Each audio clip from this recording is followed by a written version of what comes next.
عمر آپ اتنی حیدری اہم نام ہے۔ شخصیت ہیں. کیا نام ہے؟ عمر. تو عمر صاحب پچھلے ہفتے آپ آئے تھے، اس سے پہلے بھی ایک دفعہ آئے تھے. تو میں نے آپ سے پچھلی دفعہ، اس سے پہلی دفعہ وعدہ کیا تھا کہ آپ کو ٹائم دوں گا. پچھلے دفعہ میں نے جی آپ کو فل ٹائم دیا، لیکن آپ نے ہماری نرمی کا غلط فائدہ اٹھایا اور مجھے بات نہیں کرنے دیا اور میری بات کو بار بار کاٹا ہے. تو اس دفعہ آپ سے استدعا یہی ہے، میری خواہش یہی ہے کہ آپ ایک موضوع کا انتخاب کریں، اسی موضوع پہ بات کریں. اور میری بات کو اگر آپ نے ایک دفعہ کاٹا تو میں برداشت کروں گا، 2 دفعہ، 3 دفعہ. 3 دفعہ اگر آپ نے کاٹ دیا تو میں آپ کو یہاں سے ناک آؤٹ کر دوں گا، کیونکہ ہمیں بھی دقت ہوتی ہے بات کرنے کی اور ناظرین کو بھی دقت ہوتی ہے. وہ نہیں سن پاتے. اگر 2 آدمی آپس میں بات کر رہے ہیں نا، وہ ایک دوسرے پہ کی بات کو کاٹ رہے ہیں، ان کو نہیں سنائی دیتی کہ وہ کیا کہہ رہے ہیں. پچھلی دفعہ میں نے آپ کو بہت سمجھایا، آپ نے سمجھے نہیں. اور آپ نے شاید لیکن میری مجبوری تھی کہ میں نے آپ کو وعدہ دیا تھا کہ میں آپ کو ٹائم دوں گا، لیکن اس دفعہ یہ وعدہ تو نہیں ہے. اس دفعہ آپ کو میں نے خبردار کیا کہ بھائی اگر آپ نے یہ ادب کا اور رعایت کا یہ طریقہ کار چھوڑ دیا تو میں آپ سے معذرت کرتا ہوں، میں آپ سے گفتگو نہیں کر سکوں گا. میں اس شخص سے گفتگو کر سکوں گا جو میری بات کو سنتا ہے. بس یہ میری آپ سے عرض ہے. بسم اللہ کریں. تو آپ بھی بولنے کا ہمیں وقت دیں گے پورا، اور اتنی بات کریں گے جتنی پوچھی جائے، اور تھوڑے تھوڑے وقت میں ہم بات کریں تاکہ کوئی نتیجہ بھی نکلے بات کا اور سمجھ بھی آئے. تو جی ہم ایسا نہ ہو کہ آپ جو ہے وہ لمبی مجلس شروع کر دیں اور دوسرا بندہ بیٹھ کے اپنا ٹائم ضائع کرتا رہے. تو اگر مختصر بات ہوگی تو بہتر ہوگا. میں بھی، آپ بھی ادب احترام کے دائرے میں رہیں گے تو میں بھی کیوں نہیں رہوں گا. اور آپ اپنی پچھلی گفتگو اٹھا کے دیکھیں کہ آپ نے کس طریقے سے زبان اور طیش میں آگے آپ نے تو اخلاق کیا، آپ نے سب ہر چیز کا دامن چھوڑ دیا، لیکن میں پھر بھی آپ کو کتنے آرام سے، پیار محبت سے گفتگو کی آپ کے ساتھ. ظاہر ہے مجھے جب یاد آپ ہے کہ ٹائم ہی نہیں دیں گے. مجھے یاد ہے کہ میں آپ کے سامنے ہاتھ جوڑ کے کہتا تھا کہ میری بات سنو، اور آپ مجھے کہتے ہیں کہ جی آپ طیش میں آ کر. جی ہاں، مجھے اذیت ہوا آپ کی باتوں سے، کیونکہ ایک بے ادب آدمی کے ساتھ جس کے سامنے آپ ہاتھ جوڑ کے کہتے ہیں کہ میری بات سنو، تو وہ آپ کی بات نہیں سن رہا، آپ کی بات کاٹ رہا ہے. تو یہ میری غلطی تھی، واقعی میری غلطی تھی کہ میں نے آپ کے سامنے ہاتھ جوڑا. مجھے اسی وقت آپ کو کاٹ دینا چاہیے تھا. ٹھیک ہے نا؟ کہ ایک شخص اگر وہ سوال کرتا ہے پھر وہ کہتا ہے کہ تم اس سوال کا جواب نہ دو، اس کی اپنی مرضی کی جواب دے دو، پھر اس سے بات نہیں ہو سکتا. بھائی اگر آپ سوال کرتے ہیں وہ میری مرضی ہے، جس انداز سے میں جواب دوں اس جواب کے لیے مجھے مقدمے کی ضرورت ہے، میں تمہید کی ضرورت ہے، میں مقدمہ تمہید بیان کروں پھر اس کو نقطے کی طرف آ جاؤں، یہ میری مرضی ہے. یہ اگر آپ اس بات کو نہیں سمجھتے، اس بات کو قبول نہیں کرتے، تو ابھی سے آپ گفتگو نہ کریں میرے ساتھ. میں اپنی مرضی سے جواب دوں گا، اپنے نہیں علم نہیں، کے آپ مطابق بالکل، جواب دوں گا. اور آپ اپنی مرضی سے. اگر کسی سوال کے لیے مجھے تمہید پیش کرنے کی ضرورت ہو تو وہ میں پیش کروں گا، اور آپ کو کاٹنے کی اور مجھے سکھانے کی آپ کو اجازت نہیں ہے کہ آپ کی مرضی سے میں جواب دوں. ٹھیک ہے نا؟ بالکل ایسا ہی ہے. آپ اپنی مرضی سے جواب دیں، آپ اپنے طریقے سے دیں، لیکن آپ اپنے ذہن میں یہ بنا لیں کہ یہ بے ادبی کر رہا ہے. تو ہم بھی تو یہی سوچتے ہیں کہ آپ بے ادبی کرتے ہیں، آپ صحابہ اکرام کی بے ادبی کرتے ہیں، آپ اہل بیت اطہار کی بے ادبی کرتے ہیں، آپ اللہ اور قرآن کی بے ادبی کرتے ہیں، لیکن ہم اس کے باوجود سنتے ہیں. لیکن ہم صرف اور صرف آپ کو اگر کچھ تھوڑی سی بات، وہ بھی آپ کے تلخ جملوں کے بدلے میں جب ہم تھوڑی سی بات کرتے ہیں تو آپ کہتے ہیں بے ادبی ہوگی. تو آپ نہیں جی بے ادبی کرتے. آپ نے کس کو چھوڑا ہے آج تک؟ کون ہے کہ جس کو آپ نے دین اسلام کی بنیادی شخصیات ہوں یا دین اسلام کے شاعر ہوں، ہر ایک پہ آپ نے بات کی ہے اور بے ادبی کی ہے ان کی. تو آپ ہمیں کہتے ہیں کہ ہم بے ادب ہیں. تو آپ نے کس کو چھوڑا ہے؟ تو الیاری صاحب، آپ کے سوال کا جواب ہے کہ میں نے کس کو چھوڑا ہے. میں نے آپ کے ائمہ کے متعلق، آپ کے بزرگوں کے متعلق میں نے وہی جملے کہے ہیں جو آپ کے کتب میں موجود ہیں، اور اسی لیے آپ لوگ بے جواب اور بے بس ہیں اور جواب نہیں دے سکتے. اگر میں نے ہم بے ابوبکر کے بس ہیں. متعلق، ابوبکر یا عمر یا عائشہ کے متعلق ایسی بات کہی ہے، ایسے الفاظ، ایسے جملے کہیں جو آپ کے کتب میں نہیں ہیں، تو مجھے دکھاؤ. اگر آپ کے کتب میں صحیح اسانید کے ساتھ ان کے ایسی باتیں ہیں جن کو آپ ان کو گالی سمجھتے ہو، تو یہ میرا قصور نہیں ہے. ان شخصیات تو کا اس طرح قصور کی ہے، ان شخصیات کا قصور ہے جن سے یہ باتیں صادر ہوئی ہیں، جنہوں نے ایسے کردار کیے ہیں جو آپ کے کتب میں بھی موجود ہیں. ان سے لڑو. اب آپ کا جملہ کہ میں نے اللہ اور رسول اور اہل بیت علیہ السلام کی توہین کی، اس کا میں جواب ہی نہیں دیتا، کیوں؟ جواب کے لائق ہی نہیں ہے. جہاں تک آپ کی شخصیات کا تعلق ہے اس کا جواب میں دے چکا ہوں. ابھی آپ بسم اللہ کریں، کس موضوع پہ بات کرنا چاہتے ہیں؟ میں آپ کی خدمت میں حاضر ہوں. پہلی بات تو یہ ہے کہ اہل بیت اطہار ہوں یا صحابہ اکرام ہوں، یہ ساری ہماری شخصیات ہیں. ٹھیک ہے، ہم ان کا دفاع بھی کرتے ہیں، اور ہم ان پہ کوئی جملہ، کوئی ہلکا سا جملہ بولنا بھی اپنے لیے ایمان سے نکلنا تصور کرتے ہیں اس کو. ہم ان پہ کوئی لفظ بول ہی نہیں سکتے. ہم مسلمان ہیں، اپنے آپ کو مسلمان کہتے ہیں، ہم نہیں بولتے، لیکن آپ تو ہر کچھ بولنے کے لیے تیار ہیں، کیونکہ آپ کو تو اسلام کی پرواہ نہیں ہے. میرا آج کا سوال تو یہی ہے، چونکہ آپ کا غدیر گزرا ہے، آپ نے ابھی میں عید منائی اس ہوگی. سے پہلے کہ آپ غدیر کا ذکر کریں، میں آپ ایک اس جملے کا جواب دوں کہ آپ نے کہا کہ اہل بیت علیہ السلام اور صحابہ ہماری شخصیات ہیں، تو آپ کو اسلام کا پرواہ بھی نہیں ہے. جی ہاں، آپ کی بات یہ ہے کہ دیکھیں اہل بیت طاہرین علیہ السلام مطہر ہیں، اہل بیت طاہرین علیہ السلام عدل قرآن ہیں. اللہ تعالیٰ نے اسی طرح اور رسول صلی اللہ علیہ وسلم نے اسی طرح، جس طرح قرآن کی اتباع لازم ہے، اہل بیت علیہ السلام کی اتباع صحابہ پر لازم ہے. یہ رسول پاک صلی اللہ علیہ وسلم کے جملے ہیں. رسول اللہ صلی اللہ علیہ وسلم نے صحابہ کو اور پوری امت کو غلام بنا دیا اہل بیت علیہ السلام کا، کہ ان کی اتباع اور ان کی نوکری اور ان کی طاعت آپ پر واجب ہے. اور جہاں تک صحابہ کا تعلق ہے، صحابہ کے متعلق عرض ہم نے کیا، صحابہ نے اگر اچھے کام کیا تو ہمارے سر آنکھوں پر ان سے محبت کرنا، ان کی تائید کرنا، ان کی تعریف کرنا، اس کو ہم ضروری سمجھتے ہیں، بلکہ اس کو ایمان سمجھتے ہیں، اللہ سے تقرب لیتے ہیں اس بات پر. لیکن اگر صحابہ نے غلط کام کیے ہیں اور وہ قرآن اور سنت میں موجود ہیں اور آپ اس کا انکار بھی نہیں کر سکتے، تو اس میں ہمارا قصور نہیں ہے کہ آپ نے سب جزیرۃ العرب میں جتنے لوگ تھے رسول پاک صلی اللہ علیہ وسلم کے زمانے میں، ان کی سب کی ملاقات ہوئی تھی پیغمبر سے، اسلام بھی لائے تھے، کافر تو کوئی نہیں بچا تھا اس زمانے میں. آپ نے ان سب کو تنقید سے بالا تر بنا دیا، ان کی کوئی نقد نہیں ہو سکتی. یہ تو سب کو پتہ ہے کہ انہوں نے کیسے کیسے کام کیے دنیا میں. تو یہ آپ کی اپنی مجبوری ہے. آپ غدیر کے متعلق بات کرنا چاہتے ہیں؟ بسم اللہ. جی، میں غدیر کے متعلق بھی بات کرنا چاہتا ہوں، لیکن اس سے پہلے میں آپ کو یہ کہنا چاہ رہا ہوں کہ ٹھیک ہے، آپ کا عقیدہ یہ ہے کہ ائمہ اکرام جو ہیں ان کی اطاعت واجب ہے، صحیح ہے نا؟ لیکن ہمارے اور آپ کے جو والدین ہیں یا ہمارے بزرگ ہیں یا ہمارے جو اہم شخصیات ہیں، ان کی اطاعت تو ہمارے اوپر واجب نہیں ہے. اس کے باوجود بھی ہم ان کا احترام کرتے ہیں، ان کے لیے ہلکے جملے نہیں بولتے، ان کے لیے کوئی تنقید، تکفیر، اعانت اس طرح کے جملے نہیں بولتے، کیونکہ وہ ہمارے آباء و اجداد ہیں، ہمارے بڑے ہیں اور ہمارے ماں باپ ہیں. تو آپ اتنی حیثیت بھی ان کو نہیں دیتے جو صحابہ اکرام حضور علیہ السلام کے لیے اپنا جان مال سب کچھ لٹایا اور حضور علیہ الصلوۃ والسلام کے ساتھ ہر موقع پر کھڑے رہے. اسلام آخر لوگوں کی بنیاد پہ آگے چلا ہے. حضور علیہ السلام نے لوگوں پہ محنت کی اور ان لوگوں نے آگے اس اسلام کو پھیلایا. حضور کے شاگرد تیار ہوئے، ان شاگردوں کو آپ نالائق کہہ رہے ہیں. وہ صحابہ اکرام جو حضور کے مرید ہیں، آپ ان مریدوں کو کہہ رہے ہیں کہ وہ تو ٹھیک ہی نہیں نکلے. تو یہ تو صراحتاً وضاحتاً آپ حضور علیہ الصلوۃ والسلام پر تنقید کر رہے ہیں کہ حضور پیر کامل نہیں تھے اور حضور استاد کامل نہیں تھے. حالانکہ انما بعثت معلما، حضور علیہ السلام فرماتے ہیں کہ مجھے تو اللہ تعالیٰ نے معلم بنا کے بھیجا ہے. تو آپ ایک استاد کو ہی ناکام ثابت کر رہے ہیں جب آپ کہہ رہے ہیں کہ صحابہ اکرام نعوذ باللہ وہ راستے سے ہٹ گئے تھے یا انہوں نے ظلم کیا تھا، انہوں نے جبر کیا. کیا اللہ کے رسول صلی اللہ علیہ وسلم نے ان کو اتنا بھی نہیں سکھا کے جا سکے کہ وہ اہل بیت اطہار یا دین اسلام کے ساتھ کچھ مخلص ہو سکتے؟ یہ تو آپ حضور علیہ الصلوۃ والسلام پہ ڈائریکٹ آپ کا اٹیک ہے. اسی وجہ سے ہم جو تکفیر کرتے ہیں شیعہ کی، اس میں بنیادی وجہ یہی ہے کہ اس وجہ سے ہم کہتے ہیں کہ وہ صحابہ اکرام پر نہیں بلکہ صحابہ اکرام کی آڑ میں حضور علیہ الصلوۃ والسلام کی توہین کرتے ہیں. حضور علیہ الصلوۃ والسلام کی توہین، رب کی توہین، قرآن کی توہین کرتے ہیں کہ قرآن نے ان کی تربیت ہی نہیں کی.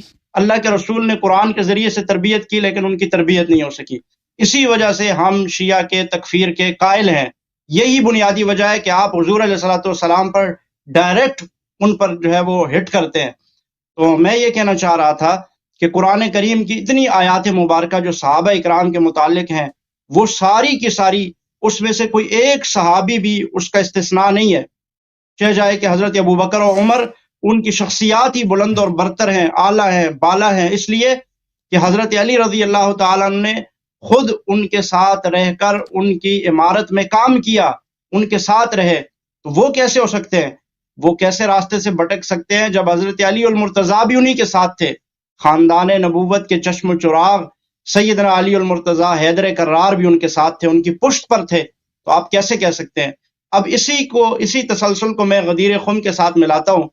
حضور علیہ السلام غدیر خم پہ آنے سے پہلے اپنے باتوں کا جواب سن لے میرے بھائی. اگر دیکھو عزیزو، اگر جھوٹ دلیل ہونا تو دنیا میں کوئی باطل ہے ہی نہیں. آپ بھی ادعا کر سکتے ہیں کہ آپ کنگ چارلز کی جگہ آپ کنگ آف انگلینڈ ہیں. اگر جھوٹ دلیل ہو، بھائی یہ ادعا کرنا کہ رسول پاک صلی اللہ، اور یہ ادعا کرنا کہ اگر صحابہ نے غلط بات کی ہے تو رسول پاک صلی اللہ علیہ وسلم پہ تان ہے، یہ کب پیغمبر صلی اللہ علیہ وسلم کی عصمت دلالہ صحابہ کی عصمت کی دلیل ہے؟ صحابہ کب سے معصوم بنے کہ ان سے غلطی نہیں ہو سکتی، ان سے خطا، وہ گناہ نہیں کر سکتے، وہ بدعت نہیں کر سکتے۔ جب رسول پاک صلی اللہ علیہ وسلم نے خود اپنی کتاب بخاری پڑھو تھا، تم بخاری کیوں نہیں پڑھتے اپنی کتاب؟ یہ میرے نمبر 1 سوال سے جواب دیں، سن لو ابھی میری بات نہ کاٹو، میری بات نہ کاٹو، سن لو، میں بات کروں، میں نے آپ کی بہت بات برداشت کیا ہے، میں نے آپ کی بات برداشت کی، آپ نے پھر شروع کیا، آپ کا ایک اسٹرائک مل گیا، آپ نے میری بات کاٹی ہے، 3 اسٹرائک ہو گئے تو آپ یہاں سے گئے۔ تو اپنی کتاب پڑھو اس بخاری، آپ کہتے ہو نا کہ صحابہ 2 اسٹرائک ہو گئے آپ کے، شیعہ صحابہ کو، اور پلیز سن لو بھائی، صحابہ شیعہ صحابہ کو برا کہتے ہیں، اس لیے ہم صحابہ کی تکفیر کرتے ہیں، تو تم سب سے پہلے پیغمبر صلی اللہ علیہ وسلم کی تکفیر کرو۔ آ جاؤ، یہ صحیح بخاری چاپ دار احیاء تراث العربی 2001 میں چھپی ہے، آپ لوگوں کی کتاب ہے، ہماری کتاب نہیں ہے۔ باب فی الحوض، کتاب الرقاق، صفحہ نمبر 1167، باب فی الحوض، صفحہ نمبر، حدیث نمبر 6576، عن النبی صلی اللہ علیہ وآلہ وسلم، انا فراتکم علی الحوض، میں آپ سب سے پہلے حوض کوثر پہ پہنچ جاؤں گا، وَلَيُرْفَعَنَّ رِجَالٌ مِّنْكُمْ، آپ میں سے کچھ جو مجلس میں بیٹھے ہیں، کچھ لوگ میرے پاس لائے جائیں گے، ثُمَّ لَيُخْتَلَجَنَّ دُونِي، پھر وہ مجھ سے دور کیے جائیں گے، میں کہوں گا یا رب اصحابی، میں کہوں گا یا رب یہ تو میرے صحابہ ہیں، یہ میرے اصحاب ہیں، حوض کوثر سے کیوں دور کیے جا رہے ہیں، جہنم کیوں لیے جا رہے ہیں؟ فیقال انک لا تدری ما احدثوا بعدک، کہا جائے گا کہ آپ کو پتہ نہیں ہے کہ انہوں نے دین میں کیا نئی بدعتیں داخل کی ہیں، دین میں نئی بدعتیں داخل کی۔ آپ نے جو کہا نا کہ شیعہ صحابہ کو برا کہتے ہیں، وہ رسول اللہ صلی اللہ علیہ وآلہ وسلم نے کہا کہ میرے بعد میرے صحابہ دین میں بدعتیں داخل کیے جائیں گے، اسی لیے جہنمی بن جائیں گے۔ یہ حدیث، یہ کوئی شاذ حدیث نہیں ہے، کوئی فرد حدیث نہیں، یہ حدیث متواتر ہے آپ کے کتب میں، حدیث ارتداد الصحابہ۔ اس کے بعد اگلے والے صفحے میں دیکھو، اچھا، انس روایت کرتے ہیں نبی صلی اللہ علیہ وآلہ وسلم سے، لَيَرِدَنَّ عَلَيَّ أُنَاسٌ مِّنْ أَصْحَابِي، بہت سارے میرے صحابہ میرے پاس حوض کوثر پہ لائے جائیں گے، حَتَّى إِذَا عَرَفْتَهُمْ اُخْتُلِجُوا دُونِي، جب میں ان کو پہچان جاؤں گا کہ یہ تو فلان ابن فلان ہے، یہ فلان ابن فلان ہے، وہ مجھ سے دور کیے جائیں گے۔ فَأَقُولُ أَصْحَابِي فَيَقُولُ لَا تَدْرِي مَا أَحْدَثُوا بَعْدَكَ، ندا آئے گا رب العزت کے بارگاہ سے کہ انہوں نے تیرے بعد دین میں کتنی بڑی بدعتیں داخل کی ہیں، اور بدعتی والا جہنمی ہوتا ہے، بدعتی کافر ہوتا ہے، ٹھیک ہے نا؟ آپ کہتے ہو نا کہ صحابہ کو شیعہ کہتے ہیں، تو جا کے پہلے تم جو صحابہ کو برا کہتا ہے نا وہ کافر ہوتا ہے، تو جا کے پہلے نبی صلی اللہ علیہ وسلم سے اپنا تصفیہ کرو۔ تم کہتے ہو کہ اگر انہوں نے صحابہ کو برا کہا تو اس کا مطلب نے پیغمبر صلی اللہ علیہ وآلہ وسلم نے ان کی تربیت نہیں کیا۔ اس کیا انبیاء علیہم الصلوۃ والسلام کتنے آئے، انہوں نے اپنے اقوام کی تربیت کی، قوم نے اگر نہیں مانی تو اس میں نبی کا کوئی قصور ہے؟ حضرت نوح علیہ الصلوۃ والسلام کی پوری قوم غرق ہو گئی، سوائے کچھ کے پورا کتنے 1000 سال سے زیادہ تبلیغ کرتے رہے، معجزات دکھاتے رہے، وحی دکھاتے رہے، جب قوم نہیں سدھرتی اس میں ان کا قصور نہیں ہے، نوح علیہ السلام کا قصور نہیں ہے۔ نبی کریم صلی اللہ علیہ وسلم نے اپنے صحابہ کو بتایا کہ میرے بعد میرے اہل بیت علیہ السلام کی طاعت کرو تاکہ تم گمراہ نہ ہو جاؤ۔ ان کی طاعت کرنے کے بجائے انہوں نے کہا ہم خود امام ہیں، حالانکہ ان کو کسی نے امام نہیں بنایا تھا، نہ اللہ نے نہ رسول نے۔ اللہ اور رسول صلی اللہ علیہ وسلم نے ان کو غلام بنایا تھا، امام نہیں بنایا تھا، ان کو غلام بنایا تھا آل محمد علیہ السلام کا، اور انہوں نے کہا ہم امام ہیں، تو انہوں نے دین میں بدعتیں داخل کی ہیں، یہ آپ کی کتب سے ثابت ہے، الحمدللہ رب العالمین۔ تو یہ نہ کہنا کہ یہ صحابہ کو ہم صحابہ کی کیوں آپ تکریم نہیں کرتے؟ اگر تکریم واجب ہوتا نا پیغمبر ان کو جہنمی اس طرح نہیں بناتے۔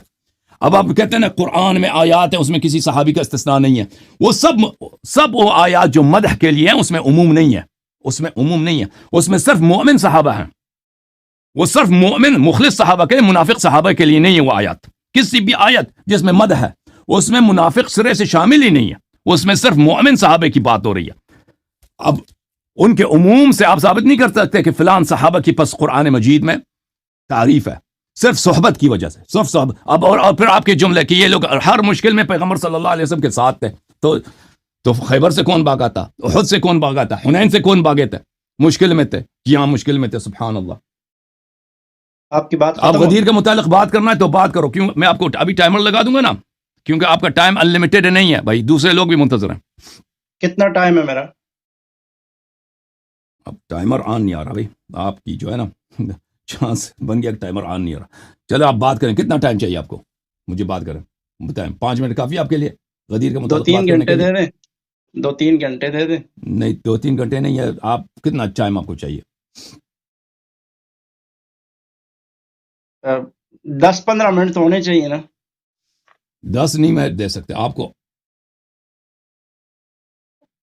8 منٹ بات کرنا بسم اللہ 10 منٹ بات کرنا چلیے بس 10 منٹ بات ٹائمر آ جاتا تو اچھا تھا لیکن ٹائمر آن نہیں ہو رہا ابھی فی الحال چلے 10 آپ اپنے پاس گھڑی پہ دیکھ لینا اوکے بسم اللہ کریں ابھی 12:21 ہے نا میرے پیچھے اچھا بسم اللہ کریں کیا ہے صحیح ہے بسم اللہ الرحمن الرحیم ان الحمد للہ والصلاۃ والسلام علی رسول اللہ اما بعد فاعوذ باللہ من الشیطان الرجیم بسم اللہ الرحمن الرحیم رضی اللہ عنہم ورضوا عنہ وقال اللہ تبارک وتعالی فی مقام آخر وکلا وعد اللہ الحسنى صدق اللہ العظیم وقال النبی صلی اللہ علیہ وسلم اصحابی کالنجوم فبأیہم اقتدیتم اہتدیتم اللہ تعالیٰ نے قرآن کریم میں بے شمار آیات صحابہ اکرام کی شان میں نازل فرمائی اور آپ نے کہا وہ خصوصاً ہیں وہ خصوصی ہیں اس میں عموم نہیں ہے حالانکہ وہ عمومی آیات ہیں آپ نے بالکل کذب بیانی کی جھوٹ بولا رضی اللہ عنہ غدیر پہ بات نہیں کرنی سنیں اب میں غدیر پہ بات کر رہا ہوں لیکن میں آپ کی باتوں کا جواب تو دوں گا جو آپ نے کہا صحابہ اکرام کی آپ تکفیر کر کے آگے بڑھ رہے ہیں اور آپ کہہ رہے ہیں کہ نہیں اس کا جواب نہ دیا جائے آپ کو آپ نے سراسر زیادتی کی آپ نے غلط بیانی کی آپ نے کذب بیانی کی اور آپ نے قرآن کریم میں تحریف کی رضی اللہ عنہ ورضوا عنہ وکلا وعد اللہ الحسنى یہ سب صحابہ کے بارے میں ہے اور صحابہ ہوتے ہی وہ ہیں جو منافق نہ ہو جو منافق ہے وہ صحابی نہیں ہے جو منافق ہے وہ صحابی نہیں ہے الیاری صاحب اس لیے ہم کہتے ہیں کہ آپ تھوڑا سا بھی پڑھ لیں اگر آپ نے غدیر پہ بات کرنا ہی نہیں ہے نا آپ نے کہا تو مجھے ٹائم دے دے میں غدیر پہ بات کرنا چاہتا ہوں آپ صحابہ مجھے غدیر پہ بات کرنا ہے لیکن آپ کی باتوں کا جواب دے کر آپ کی باتوں کا میں 2 منٹ پیغمبر صلی اللہ علیہ وسلم نے دیے نا نہیں میں آپ کی ساری باتیں کو مانوں گا دیکھیں میں آپ کی ساری باتوں کو مانوں گا استدلال کرنے کی ضرورت ہی نہیں ہے آپ مجھے بتاؤ کہ پیغمبر صلی اللہ علیہ وسلم نے لفظ صحابہ ان لوگوں کے لیے جو دین میں بدعت داخل کریں گے انہی کے اصحاب میں سے ہوں گے ان کو جانتے بھی ہیں اہل مجلس میں سے ان کے لیے اگر آپ کہتے ہیں صرف منافقین صحابہ نہیں ہیں تو آپ مجھے بتائیں تو ان پہ لفظ صحابہ کیوں استعمال کیا پیغمبر صلی اللہ علیہ وسلم لفظ صحابہ ان کے لیے صحابہ اکرام رضوان اللہ تعالیٰ علیہ مجمعین کے لیے لفظ صحابہ نہیں استعمال کیا وہاں پہ جو ہے وہ صاحب کے معنی میں ہے وہاں پہ منافق بھی حضور کی مجلس میں آیا کرتے تھے اور عام ہر قسم کا بندہ آیا کرتا تھا حضور کی مجلس میں اور ان کے لیے صاحب استعمال ہوا ہے آپ اگر عربی کا الف با بھی جانتے ہیں تو صاحب کا آپ کو پتہ ہوگا کہ صاحب آپ کے ساتھ اگر تھوڑی دیر کے لیے کوئی بیٹھتا ہے اس کو بھی آپ صاحب کہہ سکتے ہیں آپ کے ساتھ بیٹھنے والا وہ صاحب ہی کہلاتا ہے تو حضور علیہ السلام کے مجلس میں منافق بھی آتے تھے تو ان کے لیے اللہ رب العالمین نے یہ استعمال کیا اور ان کے لیے کہا کہ یہ جو لوگ منافق ہیں ان کے لیے حضور علیہ السلام کی یہ حدیث مبارکہ بھی ہے ورنہ صحابہ اکرام کے متعلق کیا ہے حضور علیہ سنیں ختم نہیں حضور علیہ السلام کے صحابہ کے لیے ہمارا بھی یہ عقیدہ ہے کہ ان کے مجلس میں منافق آتے تھے آپ بات کیوں کاٹتے ہیں آپ بات کیوں حضور کے صحابہ اور خلفائے راشدین کے لیے تو اللہ کے نبی علیہ السلام نے فرمایا علیکم بسنتی وسنت الخلفاء راشدین المہدیین صحابہ کے جو خلفاء ہوں گے وہ جو کام کریں گے وہ سنت ہے وہ ایسے ہی سنت ہے جیسے رسول اللہ صلی اللہ علیہ وسلم کی سنت ہے حضرت ابو بکر نے جو کام کیا حضرت عمر نے عثمان نے حضرت علی نے جو کام کیے جو سنتیں جاری کی وہ اسی طرح سے سنت ہیں جس طرح کہ رسول اللہ صلی اللہ علیہ وسلم نے جو کام کیا وہ سنت کہلاتا ہے اسی طرح یہ بھی سنت ہے اور حضور علیہ السلام نے فرمایا کہ میرے بعد میرے صحابہ اکرام کی پیروی کرنا اور صحابہ میں صرف چند صحابہ نہیں ہے صحابہ میں اہل بیت اور صحابہ جب ہم صحابہ کا لفظ بولتے ہیں تو اہل بیت بھی اس میں شامل ہوتے ہیں اور صحابہ بھی شامل ہوتے ہیں خلفائے راشدین بھی شامل ہیں ٹھیک ہے تو اس لیے حضور علیہ الصلوۃ والسلام کی یہ صحابہ یہ کبھی بھی منافق بھی نہیں ہو سکتے اور کبھی بھی بدعتی بھی نہیں ہو سکتے کیونکہ یہ اگر کوئی نیا کام ایجاد بھی کرتے ہیں تو یہ سنت ہی ہے کیونکہ رسول اللہ صلی اللہ علیہ وسلم اسی لیے فرما رہے ہیں علیکم بسنتی وسنت الخلفاء الراشدین المہدیین اور صحابہ اکرام رضوان اللہ تعالی علیہ مجمعین کا ہر کام وہ سنت ہے وہ قطعاً بدعت ہو ہی نہیں سکتا۔ یہ آپ کی جہالت کی سب سے بڑی نشانی ہے کہ آپ حضرت ابوبکر، عمر، عثمان کے کام کو، حضرت علی کے کام کو ایک بدعت کام کہہ رہے ہیں۔ کیا حضرت علی نے جو کام کیے وہ بدعت ہے؟ کیا حضرت حسن نے جو کام کیے وہ بدعت ہے؟ کیا حضرت حسین نے وہ کام جو حضور کے بعد کیے وہ بدعت ہے؟ نہیں، قطعاً نہیں، کیونکہ یہ خود خلفائے راشدین ہیں، یہ صحابہ ہیں، یہ جو کام کریں گے یہ سنت ہی کہلائے گا۔ اس کے بعد غدیر خم پہ آپ وہاں جاتے ہیں تو حضور علیہ الصلوۃ والسلام نے آپ کے عقیدے کے مطابق حضرت علی المرتضیٰ شیر خدا کرم اللہ وجہ الکریم کو غدیر خم کے مقام پر ہاتھ بلند کر کے کیا کہا؟ آپ کا عقیدہ کیا ہے؟ من کنت مولاہ فعلی مولاہ۔ ٹھیک ہے، ایک منٹ کے لیے میں ساری چیزوں کو دائیں بائیں سب کو پیچھے چھوڑ کے اس کو سب بالکل صحیح مان کے میں کہتا ہوں ٹھیک ہے، حضور علیہ السلام نے یہ فرمایا۔ ایک منٹ کے لیے بالکل اس کو تسلیم کرتے ہیں، آپ کے عقیدے کے مطابق اس کو مان لیتے ہیں۔ حضرت علی کا ہاتھ بلند ہو گیا، حضور نے حضرت علی کو کیا دے دی؟ امامت دے دی۔ ٹھیک ہے، آپ کے عقیدے کے مطابق امامت، خلافت، یہ سب حضرت علی کو مل گئی۔ اب جب حضرت علی رضی اللہ تعالیٰ عنہ کو خلافت، امامت اللہ نے حضور کو بتایا ہوگا، ظاہر ہے وما ینطق عن الہویٰ ان ہوا الا وحی یوحیٰ، نبی وہی بولتا ہے جو اللہ اس کو حکم دیتا ہے۔ اللہ کے حکم سے نبی علیہ السلام نے حضرت علی کا ہاتھ پکڑ کر سب صحابہ کے سامنے ان کو امام بنا دیا۔ ٹھیک ہے، صحابہ اکرام کو تو باقیوں کو سمجھ نہیں آئی، لیکن حضرت علی کو تو پتہ چل گیا کہ ان کو امام بنا دیا۔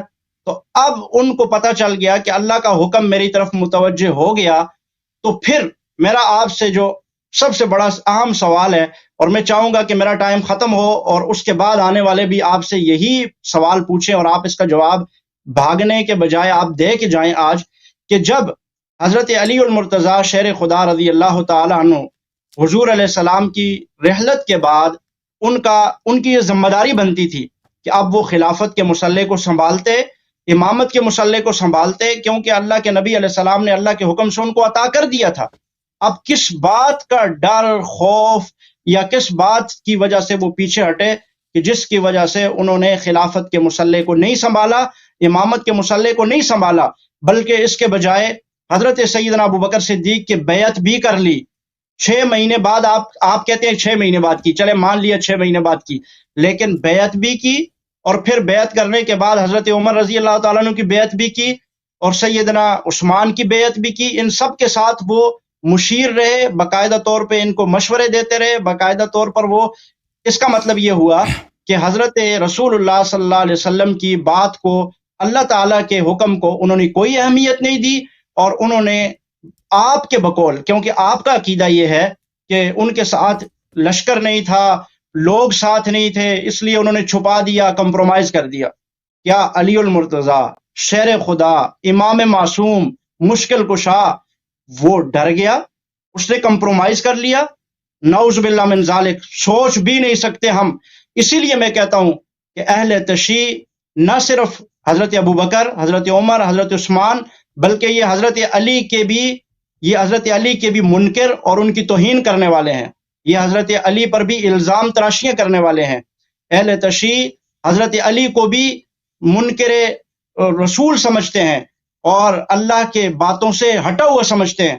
اگر نہیں سمجھتے تو قرآن کے اس حکم کے مطابق، اللہ کے رسول صلی اللہ علیہ وسلم کے اس حکم کے بعد حضرت علی نے کیوں نہیں کیا؟ کیوں امامت و خلافت کو اپنے ہاتھوں میں نہیں لیا؟ اگر نہیں لیا تو یہ ان پر سب سے بڑا اہم سوال اٹھتا ہے کہ انہوں نے 3 خلافتوں میں کیسے کمپرومائز کر لیا۔ سب سے اہم بات یہیں پہ بات، آپ اس کی جو بھی جسٹیفیکیشن دیں گے کہ یہ ہو گیا، وہ ہو گیا، لیکن جو بھی ہوا، حضرت علی نے ایک مرتبہ بھی کوئی اس انداز میں جوابی کارروائی نہیں کی یا کوئی اس انداز میں آواز نہیں اٹھائی اپنی خلافت، امامت کے لیے، کہ جس سے لگتا ہو کہ واقعی اللہ کے نبی علیہ السلام نے ان پر جو ذمہ داری دی تھی انہوں نے اس ذمہ داری کو پورا کیا۔ میں آپ سے یہ کہتا ہوں، اگر کسی پر دنیا کی چھوٹی سی ذمہ داری دی گئی ہو تو وہ بھی کسی پہ کمپرومائز نہیں کرے گا، وہ کہے گا کہ میرے کسی بڑے نے مجھے وصیت کی، مجھے میرے باپ نے، مجھے میرے دادے نے یہ ذمہ داری سونپی ہے، لہٰذا میں اس کو پورا کروں گا، میری جان چلی جائے۔ تو ہم تو شیر خدا کو شیر خدا علی المرتضیٰ کہتے ہی اس وجہ سے ہیں، اور آپ کے عقیدے کے نزدیک مشکل کشا بھی ہیں، آپ کے عقیدے کے نزدیک امام معصوم بھی ہیں۔ پھر امام معصوم کے متعلق ملا باقر مجلسی اپنی کتاب میں لکھتے ہیں کہ امام کا کام یہ ہے کہ وہ جب دنیا میں آتا ہے تو وہ مظلوموں کے غموں کا مداوع کرتا ہے، مظلوموں کو ظلم سے نکالتا ہے، وہ حق کو عیاں کرتا ہے، اور باطل کو وہ کیا کرتا ہے؟ باطل کو پیچھے کر کے حق کو غالب کرتا ہے۔ تو اب یہاں پر امام معصوم نے، آپ کے نزدیک وہ امام معصوم بھی ہے، مشکل کشا بھی ہے۔ مشکل کشا کا مطلب کہ ان کو تو وہ تو مشکل دوسروں کی دور کرتے ہیں، وہ خود کیسے مشکل میں پڑ کے اور خوف کی وجہ سے یا ڈر کی وجہ سے یا ان چیزوں کی وجہ سے انہوں نے کمپرومائز کر لیا، اس کی کوئی جسٹیفیکیشن ہو ہی نہیں سکتی۔ اور پھر آپ کہتے ہیں کہ آپ نے پچھلے ایک جملہ کہا کہ صحابہ اکرام بھاگ گئے تھے عہد سے، صحابہ اکرام بھاگ گئے تھے میدانوں میں سے۔ میں آپ سے پوچھتا ہوں کہ آپ کے 12 امام جو آپ نے نمبر وائز لگائے ہوئے ہیں، کیا وہ سارے کے سارے ڈر کے وہ آپ نہیں بھاگے موضوع ہوئے؟ چینج نہ کریں، موضوع چینج نہ کریں بھائی۔ میرا وہی موضوع ہے، فرار میں آپ صحابہ سے صرف اور ہے، فرار صحابہ اور ہے، غدیر اور ہے۔ آپ کے دل میں جتنے موضوعات ہیں آپ اس کو نہیں لا سکتے۔ آپ کے 10 منٹ بھی ختم ہو گئے۔ نہیں ختم نہیں ہوا، میں یہ کہہ رہا ہوں کہ آپ کے 12ویں امام ابھی تک چھپے ہوئے ہیں، لیکن آپ ان کے کوئی بات نہیں کرتے، آپ صحابہ کی بات کر رہے ہیں۔ دین یہ اور موضوع ہے، غیبت۔ اگر آپ دیکھیں، اگر آپ کو اصول آتے ہیں مناظرے کے، بات کرنے کے، تو آپ کو جب آپ ایک موضوع کہتے ہیں کہ میں اس موضوع پہ بات کرنا چاہتا ہوں نا، اس کے لیے مجھے 10 منٹ دے دیں، تو آپ مختلف موضوعات کو لا کر ان سب پہ اعتراض نہیں کر سکتے۔ آپ ایک موضوع کو آپ نے چنا ہے، اسی پہ بات کریں، اسی پہ بات کریں، دوسرے پہ نہ جائیں، بس ختم ہے۔ وہ آپ کا ٹائم بھی ختم ہے، آپ کا ٹائم بھی ختم ہے۔ غدیر کے متعلق آپ نے بات 10 منٹ بھی زیادہ بات کی آپ نے۔ نہیں 10 منٹ ابھی نہیں ہوئے، میرے پاس بھی یہ سامنے لگا ہوا ہے، کدھر 10 منٹ ہوئے؟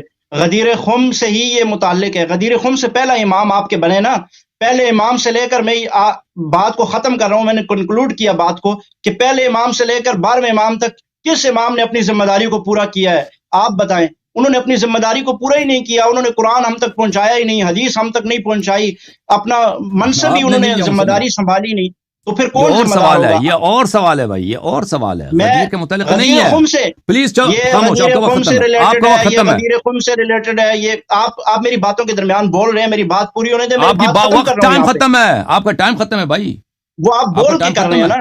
12 اماموں نے اپنی ذمہ داری کو پورا نہیں کیا، 12 اماموں نے اپنی ذمہ داری کو پورا نہیں کیا۔ آج بھی 12ویں امام آپ کی جہالت کے باوجود، آپ کے سارے کفر، ظلم، شرک، نفاق، بدعتوں کے باوجود بھی آپ کے 12ویں امام آج نہیں آ رہے ہیں۔ تو یہ سب سے بڑا آپ پہ سوال ہے کہ 12 اماموں نے اپنے آج تک، حضرت علی سے لے کے آج تک انہوں نے اپنی ذمہ داری کو کیسے پورا کیا؟ آج تک انہوں نے کیا ہی نہیں، اور پھر ہمارے اوپر سوال کیسے اٹھے گا؟ ابو بکر، عمر، عثمان کو تو آپ مانتے ہی نہیں، وہ تو آپ کے نزدیک مسلمان نہیں، منافق ہیں، بدعتی ہیں، فلاں ہیں، وہ ان کے لیے آپ کے ائمہ نے کیا کیا؟ وہ تو آج تک چھپے ہی رہے، وہ تو انہوں نے تو ساری زندگی غیبت میں گزار دی۔ موقع ختم ہے بات آپ کی نا، مزید تو آپ کے پاس کچھ بھی نہیں، الحمدللہ سب کچھ ہے، لیکن آپ ابھی کہہ رہے ہیں کہ ٹائم ختم ہو گیا، حالانکہ 10 منٹ تو نہیں ہوا ابھی۔ اچھا میرے محترم ناظرین، انہوں نے یہ کہا کہ سب صحابہ سے اللہ تعالیٰ راضی ہیں، اعلان کے خود رسول پاک صلی اللہ علیہ وسلم کے میں نے صحیح حدیث آپ کو ان کو دکھائی اور متواتر حدیث بھی دکھائی، مقرر کہ ان کے صحابہ جہنم جائیں گے بدعتوں کی وجہ سے۔ اور رسول پاک صلی اللہ علیہ وسلم کے بعد کس منافق نے دین میں بدعت داخل کیا صحابہ میں سے؟ آپ مجھے بتانا۔ رسول پاک صلی اللہ علیہ وسلم کے حیات، یہ کہتے ہیں اس میں جو ہیں وہ منافق صحابت تھے، فلان فلان فلان تھے، ہم بھی کہتے ہیں منافق صحابت تھے، لیکن یہ کہتے ہیں عام صحابہ نہیں تھے، صحابہ منافق نہیں تھے، منافق صحابہ کو کہتے ہی نہیں ہے، منافق صحابی ہوتا ہی نہیں ہے۔ اب میری باری، یہ رسول پاک صلی اللہ علیہ وسلم سے تم جھگڑا کرو کہ رسول پاک صلی اللہ علیہ وآلہ وسلم نے کیوں ان صحابہ سے کہا ہے کہ یہ جہنم میں جائیں گے؟ اب میری بات نہ کاٹیں، لاسٹ وارننگ ہے بھائی، دیکھیں پھر لاسٹ وارننگ ہے۔ اوکے میرے بھائی، میری بات آپ میری طرف منسوخ کر کے غلط بیانی کر رہے ہیں، آپ غلط بیانی کر رہے ہیں، میں نے یہ نہیں کہا، میں نے آپ میری طرف منسوخ۔ اب میری باری ہے، اب آپ نے دیکھیں آپ کا ٹائم ختم ہو چکا ہے، آپ کو اجازت نہیں ہے مجھے کاٹنے کا۔ میں نے آپ کو وارننگ بھی دی تھی کہ 3 دفعہ سے مجھے زیادہ کاٹ نہیں سکتے، آپ نے بہت دفعہ کاٹا ہے مجھے، ابھی فی الحال مجھے 3 دفعہ کاٹا ہے، ابھی آپ نے رسول پاک صلی اللہ۔ اوکے تھینک یو سر، آپ سے یہی ہے، میں کسی ایسے شخص سے جو مجھے بات نہیں کرنے دیتا میں اسے بات نہیں کر سکتا۔ میں نے کہا غلط، میں آپ سے بات نہیں کر، آپ مجھے بات کرنے دیں، اوکے آپ کریں، اوکے۔ اس کے بعد دیکھیں، اس طرح میں نہیں کرنا چاہتا کہ میں اپنی قول کو توڑ دوں۔ جب میں نے ان کو وعدہ، میں بہت یعنی بھاری دل کے ساتھ مجھے یہ کہنا پڑ رہا ہے کہ جب میں ان سے گفتگو کرنا چاہتا ہوں، ان کے استدلال سننا چاہتا ہوں، ان کے استدلال رد کرنا چاہتا ہوں، لیکن میں اپنا بھی پرنسپل نہیں توڑنا چاہتا. میرا پرنسپل جب یہ ہے کہ میں نے اس کو کہہ دیا تھا کہ میری بات نہ کاٹیں، 3 دفعہ آپ نے کاٹ دیا تو میں آپ کو نکال دوں گا، تو انہوں نے تو کئی دفعہ کاٹ دیا نا. تو اس سے میں معذرت چاہتا ہوں، آپ نے مجھے مجبور کیا. اللہ آپ کا حافظ ہے. میں آپ کا جواب دوں گا، لیکن جواب نہیں ہے اس کا مطلب پھر جواب نہیں. جو بھی آپ تم جو کہہ دو لو میرے پاس، کیونکہ میں اپنے پرنسپل کو نہیں توڑنا چاہتا. میں آپ کا جواب دوں گا. دیکھو، پہلی بات یہ ہے کہ صحابہ منافق نہیں ہوتے. تو رسول پاک صلی اللہ علیہ وسلم نے جب کہا کہ میرے بعد صحابہ دین میں بدعت داخل کریں گے اور وہ میرے صحابہ ہوں گے، وہ جہنم جائیں گے، اور وہ وہی ہوں گے جو رسول پاک صلی اللہ علیہ وسلم کی صحبت پائیں گے، وہ تو مسلمان ہی تھے نا. یہ کفار کی تو بات نہیں ہو رہی ہے. آپ کی خدمت میں جو میں نے بخاری کی حدیث دکھائی ہے، میں چاہتا تھا کہ آپ سے بات کروں میرے بھائی، لیکن عمر صاحب میں آپ سے چاہتا تھا کہ بات کروں، لیکن میں نہیں چاہتا کہ میں اپنی پرنسپل کو لوگوں کے سامنے بار بار توڑ دوں اور کہہ دوں کہ بھائی جو مجھے کاٹتا ہے میں اس کو مزید ٹائم دینے کی میں اس سے بات کروں گا، گفتگو کروں گا. تو یہ میرے لیے کمزوری ہوگی اگر ایسا میں کروں. تو آپ نے مجھے مجبور کیا میں آپ سے بات نہ کروں. یہ کتاب ہے بخاری، اس کتاب میں نے آپ کو دکھا دیا میرے محترم ناظرین، احادیث ہم نے آپ کو دکھا دیا. صحیح البخاری، یہ یا رب اصحابی باب الحوض، اے رب میرے صحابہ، انک لا تدری ما احدثوا بعدک. یہ کہتے ہیں یہ صحابہ نہیں ہیں، یہ وہی تھے جو بعد الرسول صلی اللہ علیہ وسلم. انک لا تدری ما احدثوا بعدک، تجھے نہیں معلوم کہ انہوں نے تیرے بعد دین میں کیا کیا بدعتیں داخل کی ہیں. دین میں انہوں نے بدعتیں داخل کی ہیں. اس کے بعد بہت ساری دوسرے احادیث میں نے شامل دکھا دیے. رسول پاک صلی اللہ علیہ وسلم نے انہی افراد پہ صحابی کا لفظ کا اطلاق کیا ہے اور ان کو جہنمی بھی کہا ہے. اور یہ وہی افراد تھے جو رسول پاک صلی اللہ علیہ وسلم کی صحبت میں جاتے تھے. ان کے دل میں ایمان نہیں تھا، اور بعد رسول صلی اللہ علیہ وسلم کے بعد انہوں نے دین میں بدعت داخل کیا. آپ کے نزدیک تو کسی صحابی نے رسول پاک صلی اللہ علیہ وسلم نے دین میں بدعت داخل ہی نہیں کیا. تو کون تھا وہ جنہوں نے رسول پاک صلی اللہ علیہ وسلم کے بعد ان کے لفظی طور پر صحبت بھی پایا ہے، ان کے ساتھ بیٹھے بھی ہیں، ان کے مرنے کے بعد انہوں نے دین میں بدعت داخل کیا؟ وہ کون ہے؟ آپ مجھے 1-2 کا نام بتاؤ، وہ کون ہے؟ پھر یا تو رسول پاک صلی اللہ علیہ وسلم کے بولے وہ جھوٹ کہہ رہے تھے، ان کو پتہ نہیں تھا نستجیب باللہ. اگر وہ سچ کہہ رہے تھے تو ایسے افراد تھے جو بظاہر مسلمان بھی تھے، صحبت بھی پایا تھا، پیغمبر صلی اللہ علیہ وسلم کے وفات کے بعد انہوں نے دین میں بدعت داخل بھی کیا. وہ کون تھے لوگ؟ مجھے بتاؤ. ٹھیک ہے نا؟ تمہارے پاس تو کوئی دلیل تو ہے نہیں ہے کہ صحابہ سب مخلص ہوتے ہیں، سب مومن ہوتے ہیں. اس کی دلیل کہاں ہے؟ کوئی دلیل نہیں. علیکم بسنتی و سنت الخلفاء الراشدین. اگر ابو بکر، عمر، عثمان کی کوئی خلاف، ان کے اسلام کی بات کرو نا، ان کے مسلمانی. میں نے تم کو چیلنج دیا کہ آؤ میرے سامنے مناظرہ کروں کا، اسلام ثابت کرو، میں اپنا نام غلام یزید رکھوں گا اور پاکستان آ کے مجھے قتل کر دو. تم ان کا اسلام ثابت نہیں کر سکتے. خلافت تو دور کی بات ہے، جب وہ خلیفہ ہی نہیں ہے تو وہ خلیفہ راشد کیسے بنے جب ان کی خلافت ہی بدعت ہے؟ ان کی خلافت کی کوئی دلیل ہی نہیں، کوئی نص بھی، کچھ بھی نہیں ہے، تو وہ کیسے خلیفہ راشد بن گئے؟ خلیفہ راشد کون ہے؟ خلیفہ راشد، بسم اللہ الرحمن الرحیم، قال الرسول صلی اللہ علیہ وآلہ وسلم انی تارک فیکم من ان اخذتم به لن تضلوا بعدی ابدا کتاب اللہ وعترتی اہل بیتی. میرے بعد میری عطرت اور میرے اہل بیت الطاہرین علیہم الصلوۃ والسلام، یہ میرے خلیفہ راشد ہیں، یہ خلیفہ راشد ہیں. علیکم بسنتی و سنت خلفاء الراشدین، سنت خلفاء راشدین کی پیروی کرو. خلیفہ راشد کا نام رکھنے سے کوئی خلیفہ راشد نہیں بنتا. جس کو پیغمبر صلی اللہ علیہ وسلم نے کہا کہ میرا جانشین ہے، میرا خلیفہ راشد ہے، وہ خلیفہ راشد ہے. جس کی خلافت کی شرعی دلیل نہیں ہے، خلافت اس کی بدعت ہے، وہ خلافت اس کی راشد نہیں ہے، خلافت اس کی ضال ہے، خلافت اس کی باطل ہے، وہ خلیفہ راشد ہی نہیں ہے. اب اس کی انہوں نے کہا ہے کہ میں نے بولا ہے کہ امیر المؤمنین علیہ السلام نے 6 مہینے کے بعد. دیکھو تم کوئی بات بھی کہتے ہو نا، کوئی بات بھی کہتے ہو تو اس کو شیعہ کتب سے ثابت کرو. میں نے کہا ہے کہ بخاری میں لکھا ہے کہ امیر المؤمنین علیہ السلام نے 6 مہینے کے بعد بیعت کی ہے. وہ میرا عقیدہ نہیں ہے. میرا عقیدہ یہ ہے کہ انہوں نے کبھی بیعت نہیں کیا. آپ کہتے ہو کہ امیر المؤمنین علیہ السلام نے ابو بکر عمر کے خلاف نماز پڑھی ہے. آپ کو اتنی عقل ہونی چاہیے کہ آپ کو اس بات کو کتب شیعہ سے ثابت کرنا ہوگا. حدیث تو آپ کے پاس ایک نہیں ہے. آپ کہتے ہیں کہ امیر المؤمنین علیہ السلام ان کے مشیر رہے ہیں، ان کے خیر خواہ رہے ہیں، ان کے ساتھی رہے ہیں. ان سب فقرات کو آپ پہلے ثابت کرو. اگر ثابت کرو گے تو ہم قائل ہو جائیں گے کہ ابو بکر عمر کی خلافت صحیح ہے. تو وہ حدیث کیوں نہیں لاتے پہلے؟ ایسے ادعا کرتے ہو. مجرد ادعا کرنا یہ استدلال نہیں ہے. استدلال یہ ہے کہ تم پہلے دلیل لے کے آؤ. میں تمہیں بتاتا ہوں کہ امیر المؤمنین علیہ السلام کیا ابو بکر عمر کے پیچھے نماز پڑھتے تھے, ان کو صحیح سمجھتے تھے یا نہیں سمجھ سکتے تھے. یہ میری کتاب نہیں, آپ لوگوں کی کتاب ہے, کتاب صحیح مسلم ہے,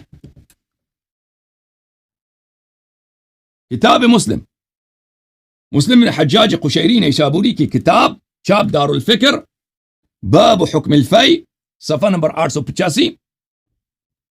یہاں پر حدیث طویل ہے 4468. یہاں پہ عمر صاحب خود کہتے ہیں اپنی زبان سے, قال ابو بکر ما نورث ما ترکنا صدقہ فرأیتماہ کاذبا آثما غادرا خائنا. اے علی اور اے عباس, عباس ابن عبد المطلب رضی اللہ عنہ, اے علی سلام اللہ علیہ اور اے عباس, ابو بکر نے جو ہی کہا ان معاشر الانبیاء لا نورث ما ترکنا صدقہ, تم دونوں کا عقیدہ یہ تھا کہ ابو بکر کاذب بھی ہے, عاصم بھی ہے, غادر بھی ہے, خائن بھی ہے. کاذب یعنی جھوٹا, عاصم گناہکار, غادر یعنی غدار, خائن یعنی خیانت کرنے والا. اور اس کے بعد ابو بکر کے بعد میں ابو بکر کا وصی بن گیا, فرأیتمانی کاذبا آثما غادرا خائنا. تم دونوں کا یہ عقیدہ ہے, یہی ہے کہ میں عاصم ہوں, گناہکار ہوں, غادر ہوں, خائن ہوں, کذاب ہوں, جھوٹا ہوں. اور امیر المؤمنین علیہ السلام نے ان کو نہیں جھٹلایا. اب آپ کہتے ہیں کس حدیث کے ابتدا میں یہ ہے کہ عباس نے علی علیہ السلام کو گالی دیا. عباس وہ تمہاری حدیث ہے, تم ثابت بھی کرو نا شیعہ کتب سے کہ عباس ابن عبد المطلب نے امام علی علیہ السلام کو گالی دی ہے, تو یہ تو ہمارے نزدیک عباس پہ تان ہے, یہ عباس نے غلط کام کیا. وہ آپ کی حدیث ہے, یہ شیعہ حدیث ہے ہی نہیں. بات یہ ہے کہ آپ کی اپنی کتاب میں موجود ہے کہ امیر المؤمنین علیہ السلام ابو بکر دونوں کو کاذب, آثم, غادر, خائن سمجھتے تھے. یہ بات کہنا کہ ان کے پیچھے نماز پڑھتے تھے وغیرہ وغیرہ, یہ سب باطل ہے. اچھا, صحابہ کے متعلق آپ نے کہا کہ صحابہ کے متعلق اللہ نے فرمایا وَكُلًّا وَعَدَ اللَّهُ الْحُسْنَى. میں آیت آپ کو دکھاؤں میرے محترم ناظرین,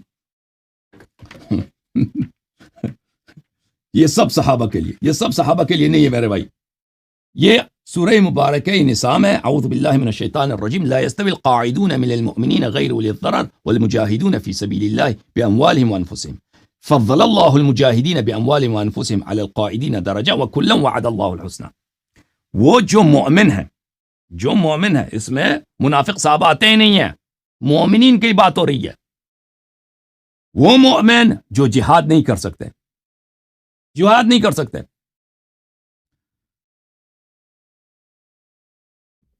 مگر یہ کہ وہ مثلا کوئی اندھا ہے, کچھ ہے, وہ اس کو جہاد کرنے سے یہ قاصر ہے. وہ جو جہاد نہیں کرتا ہو اور وہ جو جہاد کرتا ہے اپنے مال کے ساتھ, اپنے نفس کے ساتھ, یہ دونوں برابر نہیں ہیں, یہ دونوں برابر نہیں ہیں. اچھا, فضل اللہ المجاہدین باموالہم وانفسہم علی القاعدین درجہ, فضیلت دی ہے اللہ نے جو مال سے, نفس سے جہاد کرتا ہے, ان کے مقابلے میں جو جہاد نہیں کرتا, ان کے مقابلے میں ان کو فضیلت دی ہے. ہاں, وَكُلًّا وَعَدَ اللَّهُ الْحُسْنَى, اللہ نے سب کو حسن آخرت کا وعدہ دیا ہے. لیکن یہ کس کے لیے؟ مومنین کے لیے, جس کے دل میں ایمان ہے. جو خائن نہیں ہے اس کی بات ہو رہی ہے, دوسروں کی بات نہیں ہو رہی ہے. اچھا,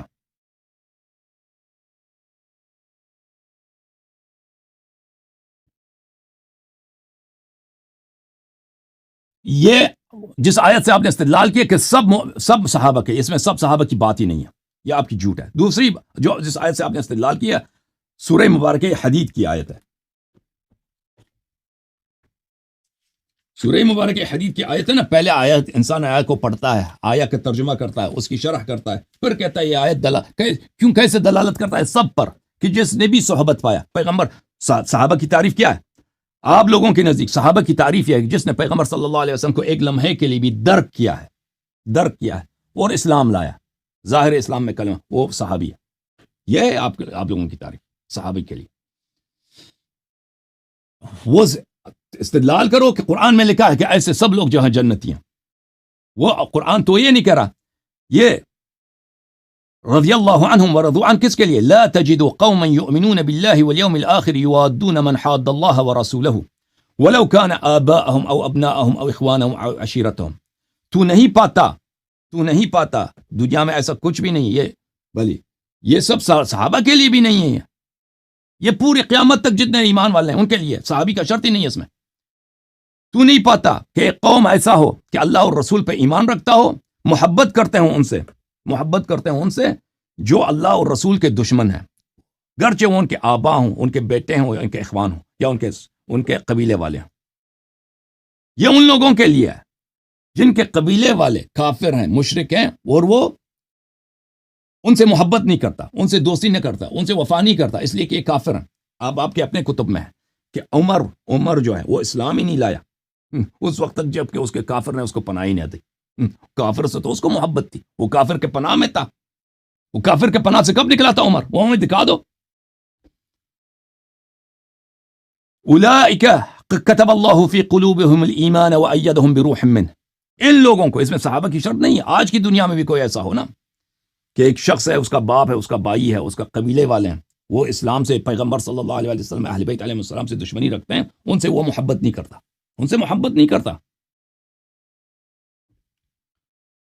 ان کی مخالفت کرتا۔ ایسے شخص آج بھی اسی آیت کا مصداق ہے، اس میں صحابہ کی بات ہی نہیں ہے۔ وَيَدْخِلُهُمْ جَنَّاتٍ تَجْرِي مِن تَحْتِهَا الْأَنْهَارُ خَالِدِينَ فِيهَا رَضِيَ اللَّهُ عَنْهُمْ وَرَضُوا عَنْهُ، اللہ ان سے راضی ہو، وہ اللہ سے راضی ہیں۔ أُولَٰئِكَ حِزْبُ اللَّهِ أَلَا إِنَّ حِزْبَ اللَّهِ هُمُ الْمُفْلِحُونَ، اس میں صحابہ کی بات ہی نہیں ہے، ٹھیک ہے نا۔ اگر آپ کہتے ہیں کہ ابو بکر، عمر نے، ان کے قبیلے والے تو سب مشرک تھے، انہوں نے اپنے قبیلے والوں سے بلی جہاد کیا، تو ہمیں دکھا دو، وہ تو ہمیں دکھاؤ کہ انہوں نے کہاں پر ابو بکر، عمر نے اپنے قبیلے والوں سے جہاد کیا۔ رسول صلی اللہ علیہ وسلم سے وفا کی ہے، اور اس وفا کی وجہ سے اپنے قبیلے والوں سے جہاد کیا، دکھاؤ ہمیں۔ عثمان نے کب جہاد کیا ہے، وہ دکھاؤ ہمیں، اس نے اپنے قبیلے والوں سے جہاد کیا ہو، دکھاؤ۔ میں نہیں کہتا کہ اس میں صحابہ شامل نہیں، اس آیت میں صحابہ شامل ہیں، لیکن وہ ابو بکر، عمر، عثمان نہیں ہے، وہ اور صحابہ، وہ مخلص صحابہ کی بات ہو رہی ہے۔ اب آپ نے کہا کہ امیر المؤمنین علیہ الصلاۃ والسلام نے، ان کا حق غصب ہوا ہے، تو انہوں نے بھلے کیوں بیعت کی ابو بکر کی؟ پہلے ثابت کرو کہ ابو بکر کی بیعت کی ہے، پھر عمر کی بیعت ثابت کرو کہ عمر کی بیعت کی ہے۔ جی ہاں، انہوں نے جہاد نہیں کیا اس لیے کہ انصار نہیں تھے ان کے پاس۔ ان کا جواب خود ان کے زبانی سن لو، کتاب الاحتجاج سے، کتاب الاحتجاج للطبرسی رحمہ اللہ، الجزء الاول، صفحہ نمبر 446۔ امیر المؤمنین علیہ الصلاۃ والسلام ہمیشہ کہتے تھے کہ میں مظلوم ہوں۔ اچھا، اشعث ابن قیس جو ابو بکر کی بہن کا شوہر تھا، اس نے کہا یا امیر المؤمنین لما لم تضرب بسیفک ولم تطلب بحقک؟ قال یا اشعث قلت قولا فاسمع الجواب وعه واستشعر الحجة ان لي اسوة بستة من الانبیاء۔ اشعث ابن قیس، تو نے کہا، اشعث ابن قیس نے پوچھا کہ آپ کہتے ہیں ابو بکر، عمر نے میرا حق چھین لیا، تو ان سے کیوں جہاد نہیں کیا آپ نے اپنے حق چھیننے کے لیے؟ تو فرمایا کہ تم نے ایک سوال کیا تو اس کا جواب سن لو۔ میرے پاس 6 انبیاء کے نمونے ہیں قرآن میں، 6 انبیاء کے اسوے ہیں قرآن میں۔ اولہم نوح علیہ السلام حیث قال فدعا ربہ انی مغلوب فانتصر۔ پہلی بات یہ ہے کہ نوح علیہ السلام نے قرآن میں کہا کہ نوح نے اپنے رب کو پکارا اور کہا انی مغلوب فانتصر، یا رب مجھے شکست ہو گئی ہے، قوم انا مغلوب، میری قوم نے مجھے شکست دی، میں بے بس ہو گیا ہوں، میں بے بس ہوں، میرے پاس نہیں ہے کوئی چارہ کار اپنے قوم کا مقابلہ کرنے کے لیے، فانتصر، مجھے نصرت دے۔ فإن قال قائل ان هذا لغیر خوف فقد کفر، اگر کوئی شخص یہ کہے کہ نوح علیہ السلام نے یہ جو کہا ہے کہ انی مغلوب، میرے پاس چارہ نہیں ہے، بس نہیں ہے قوم کا مقابلہ کروں، یہ اپنے قوم سے خائف نہیں تھے، اپنے قوم کی ہیبت سے، اپنے قوم کی تلوار سے نوح علیہ السلام خائف نہیں تھے، یہ کافر ہیں۔ نوح نے خود کہا کہ میں مغلوب ہوں۔ وَإِلَّا فَالْوَصِيُّ أَعْذَرُ، پس اگر اس کو مانتے ہو کہ نوح علیہ السلام نبی ہو کر اپنے قوم کی تلوار، اپنے قوم کے جنگ سے، اپنے قوم کے مقابلہ کرنے سے وہ خائف ہیں، اگر وہ معذور ہیں تو میں ان انبیاء کا وصی ہوں، میرا عذر بھی ہے، میں ان سے زیادہ عذر رکھتا ہوں۔ وثانیہم لوط علیہ السلام، دوسرا لوط علیہ السلام، لو ان لی بکم قوة او آوی الى رکن شدید فإن قال قائل انه قال هذا لغیر خوف فقد کفر وَإِلَّا فَالْوَصِيُّ أَعْذَرُ. دوسرا حضرت نوح علیہ السلام، حضرت لوط علیہ السلام ہے. لوط نے کیا کہا؟ لوط نے یہ کہا کہ لوط کے قوم داخل ہو گئے ان کے گھر، ان کے مہمان تھے جبرائیل علیہ السلام اور ملائکہ مقربین آئے تھے انسان کے روپ میں. تو قوم داخل ہو گئے، کہا کہ ہم آپ کے مہمانوں کے ساتھ لواط کرنا چاہتے ہیں. یہ سورہ ہود میں ہے. لوط علیہ السلام نے کہا یہ کاش میرے پاس قوت ہوتا، طاقت ہوتا، میں آپ سے لڑتا. اگر کوئی کہہ دے کہ یہ لوط علیہ السلام کے پاس قدرت تھا، طاقت تھا، جہاد تھا، اس لیے جہاد نے اس کے باوجود جہاد نہیں کیا، تو وہ کافر ہے. اگر تم مانتے ہو کہ لوط علیہ السلام نے اس لیے جہاد نہیں کیا، ایسے کمینے لوگوں کے ساتھ، ایسے کمینہ کہ ایک نبی کے گھر داخل ہو گئے ہیں زبردستی اور کہہ رہے ہیں کہ ہمیں اجازت دو، آپ کے مہمانوں کے ساتھ ہم لواط کریں گے، ہم ساڈمی کریں گے، لواط کریں گے آپ کے مہمانوں کے ساتھ. اچھا، لوط علیہ السلام نے ان کے ساتھ جہاد نہیں کیا ہے، ٹھیک ہے نا. اگر وہ صاحب غیرت ہے، صاحب عزت ہے، صاحب شرف ہے، صاحب شجاعت ہے، اس کے باوجود اس نے جہاد نہیں کیا، اس کی عذر ہے. تو وصی کا بھی عذر ہے. اگر نبی کا عذر ہے تو وصی کا بھی عذر ہے. وثالثهم ابراہیم خلیل اللہ حیث قال واعتزلکم وما تدعون من دون اللہ. ثالث ہے حضرت ابراہیم علیہ السلام ہے، جن قوم کو بہت پکارا، کوئی ایمان نہیں لا رہا. ابراہیم علیہ السلام کو آگ میں ڈالتے ہیں، آگ گلستان بن جاتا ہے، گلشن بن جاتا ہے، پھر بھی ایمان نہیں لاتا. پھر فرمایا ابراہیم علیہ السلام کہ میں آپ کو واعتزلکم وما تدعون، جس خدا تمہاری خدائیں وغیرہ وغیرہ نمرود وغیرہ میں تم کو چھوڑ دیا، بھائی میں جا رہا ہوں. اپنی شہر چھوڑ کے چلے گئے، پردیس میں چلے گئے جہاں پہ کوئی نہیں ہے، فلسطین چلے گئے. اگر ابراہیم علیہ السلام صاحب شجاعت ہیں، صاحب مردانگی ہیں، صاحب شرف ہیں، اس کے باوجود انہوں نے شکست قبول کر کے قوم سے ایمان سے مایوس ہو کے چلے گئے پردیس میں، تو وصی کا اگر وہ معذور ہے تو وصی بھی معذور ہے. رابعہم موسیٰ علیہ السلام ففررت منکم لما خفتکم. سورہ مبارکہ شعراء میں موسیٰ علیہ السلام نے فرعون سے کہا میں نے آپ لوگوں سے بھاگ گیا، میں آپ لوگوں سے فرار ہو گیا جب میں آپ لوگوں سے ڈرا، جب مجھے پتا چلا کہ تم مجھے قتل کرنے لگے ہو تو میں یہاں سے فرار ہو کے چلا گیا مدائن شعیب کے پاس. اگر وہ اس طرح کہہ سکتا ہے، صاحب شرف، صاحب شجاعت، صاحب مردانگی، اللہ کی جانب سے سب کچھ اس کے پاس ہے، موسیٰ علیہ السلام کے پاس کیا نہیں ہے؟ اگر وہ کہہ سکتا ہے تو وصی علیہ السلام بھی یہ کہہ سکتے ہیں کہ اگر ان کے پاس ساتھی نہیں ہے تو اپنے وقت کے فرعون کے سامنے وہ جہاد نہ کریں. وخامسہم اخو ہارون علیہ السلام. پانچواں میرے پاس جو اسوہ ہے وہ ہارون علیہ السلام. یابن ان القوم استضعفونی وکادوا یقتلوننی. پانچواں میرے پاس اسوہ کون ہے؟ حضرت ہارون علیہ السلام. ہارون علیہ السلام اپنے قوم میں موجود ہیں، صاحب معجزات، شجاعت، مردانگی. قرآن میں موجود ہے کہ حضرت موسیٰ علیہ السلام نے کہا اشدد بھی ازری، ہارون کے طاقت کی بدولت میرے کمر کو باندھ لے یا اللہ،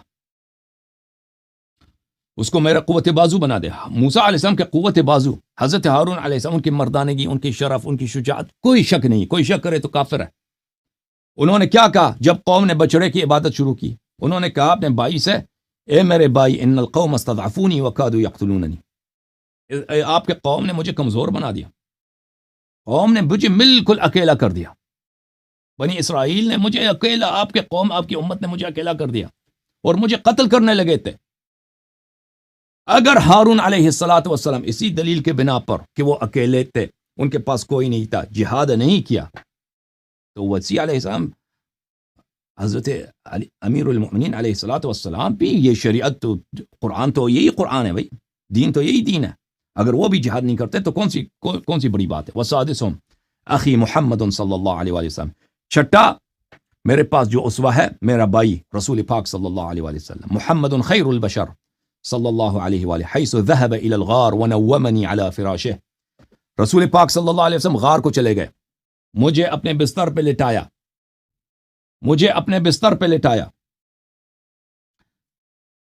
تو نبی کریم صلی اللہ علیہ وسلم رکھ جاتے نا، اپنے شہر ہے، مکہ ہے، حضرت ابراہیم علیہ السلام کا حرم ہے، کعبہ ہے ادھر.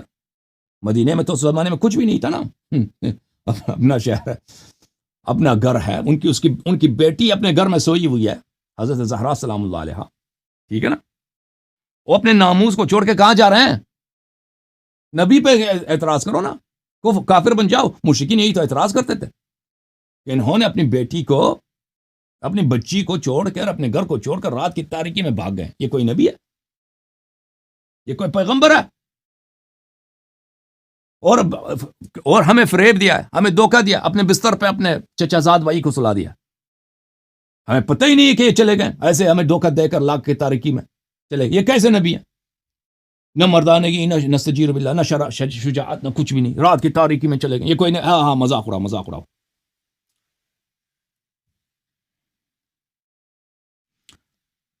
تو اگر نبی کریم صلی اللہ علیہ وآلہ وسلم اپنے شرف، اپنی ناموس، اپنی بیٹی کو اپنے گھر چھوڑ کے، اپنے بھائی کو اپنے بستر پہ سلا کے، اس طرح کفار کو دھوکہ دے کر، ان کے ساتھ اس طرح مکر کر کے کہ وہ نہ سوچیں کہ پیغمبر صلی اللہ علیہ وسلم یہاں سے گئے، وہ رات کی تاریکی میں جاتے ہیں، غار میں چھپ جاتے ہیں۔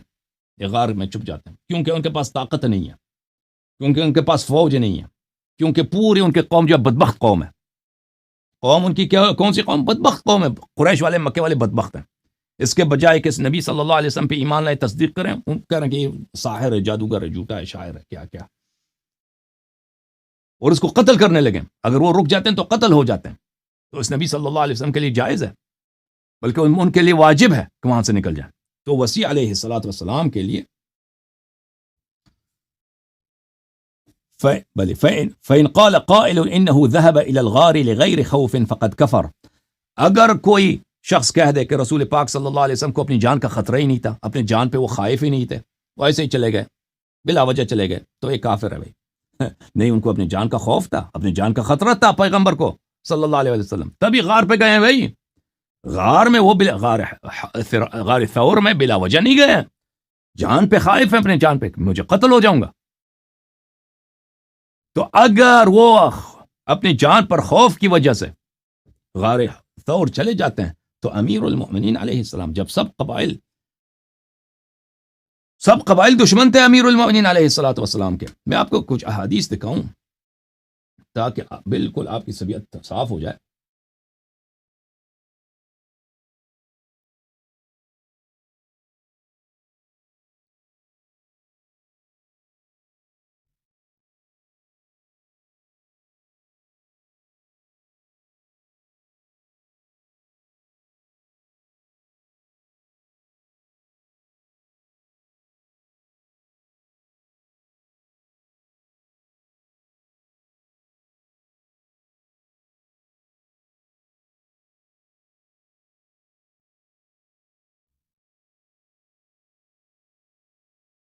یہ کتاب ہے صحیح بخاری، شعب دار احیاء تراث العربی، یہاں پہ ملاحظہ فرمائیے، اس کتاب میں صفحہ نمبر 31 میں باب علامت المنافق میں، منافق کی علامت میں کیا حدیث ہے؟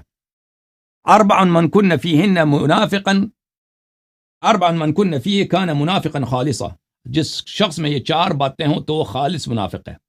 ومن كانت فيهن خصلة منهن كانت فيه خصلة من النفاق حتى يدعها، اور جس میں ان 4 خصلتوں میں سے ایک خصلت ہے تو وہ اسی خصلت کے لحاظ سے منافق ہے جب تک کہ اس خصلت کو رہا کرے۔ کون سے 4 خصلت ہے؟ ایک، اگر اس کو امانت دے دو تو امانت میں خیانت کرے گا، وَإِذَا حَدَّثَ كَذَبَ، اور بات کرے تو جھوٹ بولتا ہے، وَإِذَا آحَدَ غَدَرَ، اور اپنے وعدے پہ غدر کرتا ہے، وعدے پہ غدر کرتا ہے، وعدے پہ غدر کرتا ہے، یہ منافق کی علامت ہے۔ چوتھا علامت کیا ہے؟ چوتھا علامت ہے وَإِذَا خَاصَمَ فَجَرَ، اگر کسی سے دشمنی ہو تو وہاں پہ فجور کا مرتکب ہو جاتا ہے۔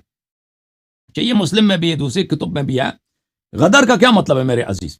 نبی کریم صلی اللہ علیہ وسلم نے شرح دی کہ اگر کسی شخص سے وعدہ کیا ہو، عہد کیا ہو، تو عہد کو توڑا جائے۔ یہ کتاب تفسیر ما فی صحیحین البخاری و مسلم، یہاں پر صفحہ نمبر 412 میں غدر کا ترجمہ کیا ہے؟ غدر ضد الوفا، وفا کے مقابلے میں وفا کا نقیض ہے، وہ نقض العہد، کسی وعدے کو، کسی عہد کو، کسی بیعت کو توڑنا، اس کو کہتے ہیں غدر۔ اچھا، جب یہ سمجھ میں آئی عزیزو، تو آپ کو کچھ احادیث دکھا دیتے ہیں۔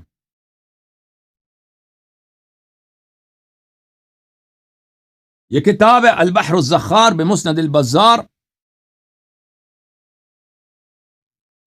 1988 میں کتاب چھپی ہے، صفحہ نمبر 91 میں حدیث نمبر 869 عن علی علیہ السلام، علی علیہ السلام سے روایت کرتے ہیں، واللہ لعہد النبی الامی الی ان الامة ستغدر بی، اللہ کی قسم رسول پاک صلی اللہ علیہ وسلم کا مجھ سے وعدہ ہے کہ یہ امت مجھ سے غدر کرے گی۔ مجمع الزوائد ومنبع الفوائد الجزء التاسع، حیتمی صاحب کی کتاب ہے، ان ثعلبہ واللہ انہ لعہد النبی الامی ان الامة ستغدر بی، رواہ البزار وفیہ علی بن قادم وقد وثق وضعف۔ باقی سب رجال اس کے صحیح ہیں، ایک علی بن قادم ہے، بعض نے توثیق کیے، بعض نے اس کی تصحیف کیا۔ بغیۃ الباعث عن زوائد مسند الحارث، دوسری سند کے